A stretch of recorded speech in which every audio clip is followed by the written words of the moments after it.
കർത്താവിൻ്റെ മഹത്വമുള്ള നാമം വാഴ്ത്തപ്പെടുമാറാകട്ടെ. അനുഗ്രഹിക്കപ്പെട്ട ഈ നല്ല പ്രഭാതത്തിനായിട്ട് കർത്താവിന് സ്തോത്രം ചെയ്യുന്നു. ഈ പ്രഭാത സന്ദേശം കേൾക്കുന്ന എല്ലാ പ്രിയപ്പെട്ടവർക്കും വീണ്ടും വരുന്നവനായ ക്രിസ്തയേശുവിൻ്റെ നാമത്തിൽ എൻ്റെ പ്രഭാത വന്ദനങ്ങളെ ഈ നിമിഷം ഓർപ്പിക്കുകയാണ്. പ്രാർത്ഥനയോടും ദൈവാശ്രയത്തോടും കൂടി സന്ദേശത്തിലേക്ക് നിങ്ങളുടെ ശ്രദ്ധയെ തിരിച്ചാലും യോവേൽ പ്രവാചകൻ്റെ പുസ്തകം 2-ാം അധ്യായം അതിൻ്റെ 27-ാമത്തെ വാക്യം.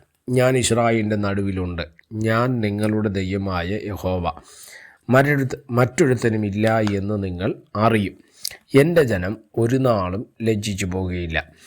അനുഗ്രഹിക്കപ്പെട്ട ഈ വാക്യത്തിലാണ് ദൈവത്തിന് സ്തോത്രം ചെയ്യുന്നു. പ്രത്യേകിച്ച് നമുക്കറിയാം, യോവേൽ പ്രവാചകൻ്റെ പുസ്തകം എന്ന് പറയുന്നത് ഇസ്രായേൽ ജനത്തിൻ്റെ ശൂന്യതയിൽ നിന്ന് അവർ തകർന്ന് ശൂന്യമായി കിടക്കുന്ന ഒരു മേഖല. അത് 1-ാം അധ്യായത്തിൻ്റെ 4-ാം വാക്യത്തിൽ വരുമ്പോൾ ഇങ്ങനെ പറയും: തുള്ളൻ ശേഷിപ്പിച്ചത് വെട്ടിക്കിളി തിന്നു, വെട്ടിക്കിളി ശേഷിപ്പിച്ചത് വിട്ടിൽ തിന്നു, വിട്ടിൽ ശേഷിപ്പിച്ചത് പച്ചപ്പുഴു തിന്നു. ഇങ്ങനെ 4 വിധ പ്രധാന ശക്തികൾ ഇസ്രായേൽ ജനത്തിൻ്റെ മുഴുവൻ നന്മകളെയും അപഹരിച്ച് മുഴുവൻ ഒരു മേഖലയും ഇല്ലാതെ സകലത്തിലും ശൂന്യത നിൽക്കുന്ന സമയത്താണ് യോവേൽ പ്രവാചകൻ പറയുന്നത്, നിങ്ങൾ എന്ത് ചെയ്യണം? ഉപവസിക്കണം, നിങ്ങൾ പ്രാർത്ഥിക്കണം, നിങ്ങൾ യഹോവയുടെ ആലയത്തിൽ കടന്നു വന്ന് നിലവിളിപ്പാൻ തക്കവണ്ണം ഇടയാകണം. ഇങ്ങനെയൊക്കെ പറയുകയും നമുക്കറിയാം, ഉപവാസത്തിൻ്റെ ഒരു ഭാഗം പറയുന്നത് അതിൻ്റെ 1-ന്റെ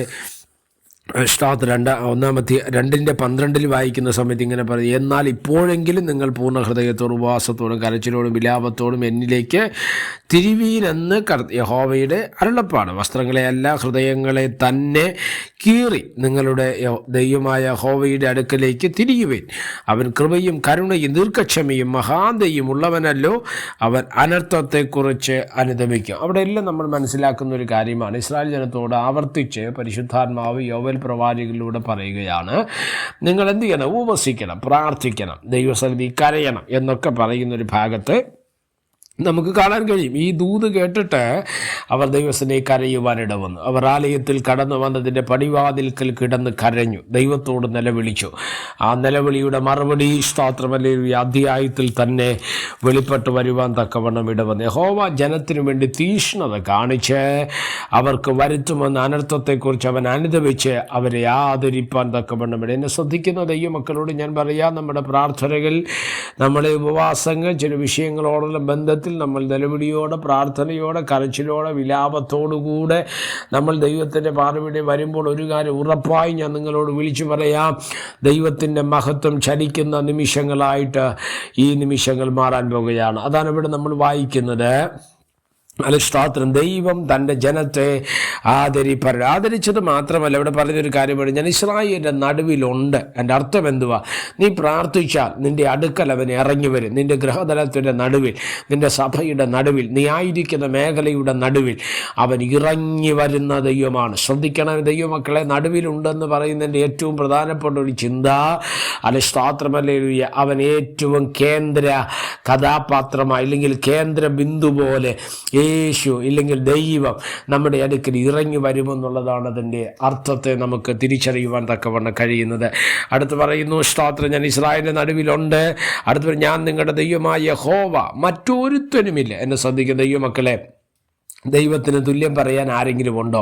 ദൈവത്തോട് സ്തോത്രം ചേർന്ന് പറയത്തക്ക രീതിയിൽ ആരെങ്കിലും ഉലകത്തിലുണ്ടോ? ഇല്ല.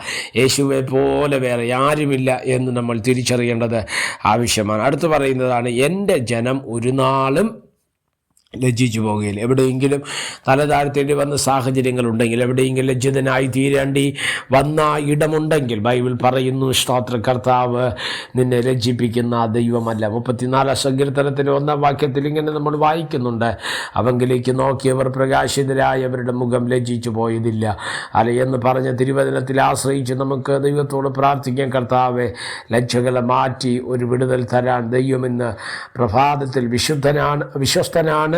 അതുകൊണ്ട് പ്രാർത്ഥനയോടെ ദൈവത്തിൻ്റെ കരങ്ങളിലേക്ക് നമ്മെ സമർപ്പിക്കാം, ദൈവസന്നിധിയിൽ പ്രാർത്ഥിക്കാം. പരിശുദ്ധനായ ദൈവമേ, സ്വർഗ്ഗീയ പിതാവേ, ഈ സമയത്തിനാണ് സ്തോത്രം. ഈ സമയം കർത്താവേ, അനുഗ്രഹത്തിൻ്റെ, ബലത്തിൻ്റെ, ശക്തിയുടെ ദൈവകരം ഇന്ന് പ്രഭാതത്തിൽ ചലിക്കപ്പെടട്ടെ.